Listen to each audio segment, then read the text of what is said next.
Last year, we shared with you that we needed to expand the call center. What we've done with the expansion, that's become our nurses wing. That's what I'm calling it, because we have 3 designated offices just for nurses. Their calls are a lot more private. They go on for a lot longer. They're talking really more in-depth personal and medical information with their clients. By moving our nurses into the nurses wing, now we have 2 stations where we can bring on 2 more schedulers. We have a new room that we're calling our war room, because it's the room where we gather to pray before we open every day.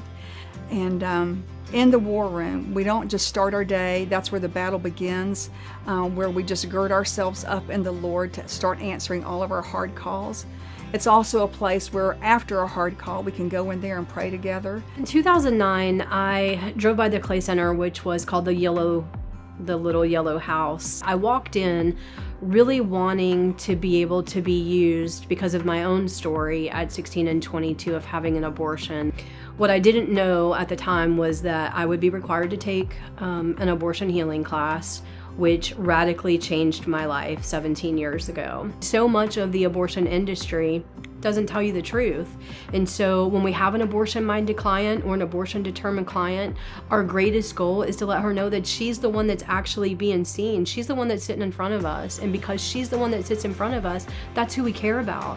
We love babies, and we love the statistics of, the amount of babies that we can save. But let me just tell you, what we really love is the person that's sitting in front of us. When a woman calls in, the call comes in or text. She can call or text, and the scheduler will connect her with a nurse for the telehealth visit. The nurse will schedule her for an ultrasound appointment at the Clay County Center or one of our other locations. Once the client comes in and they've been confirmed and they come in with our reception area and they get checked in, we set our advocate to the side and we have an opportunity to look over what the client's needs are. From there, the advocate will take the client, talk about the client's needs, talk about their parenting goals, talk about their options. She's also able to participate in our Earn While You Learn program, which is our program that equips her for becoming a mom and just preparing for labor and delivery and getting her home ready, and maybe relationships if the father of the baby is in the picture. The father of the baby can also participate in Earn While You Learn as well, so that they can both learn how to be parents, and they can even get assistance and encouragement as a couple to build a healthy family. And of course, they can also hear about Jesus as they're going through those programs.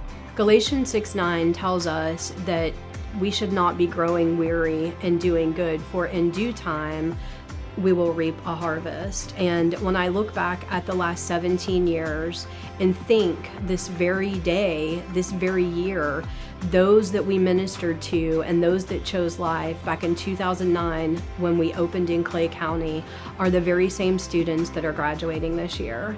And my hope, my dream, my desire for families in our community is that we equip the next generation and the next generation and the next generation for the kingdom to come, for families. When you support First Coast Women's Services, you're speaking for the unborn. You're standing with mothers who choose life. You're strengthening fathers. You're equipping families. Most of all, you're sowing good seeds for His kingdom to come.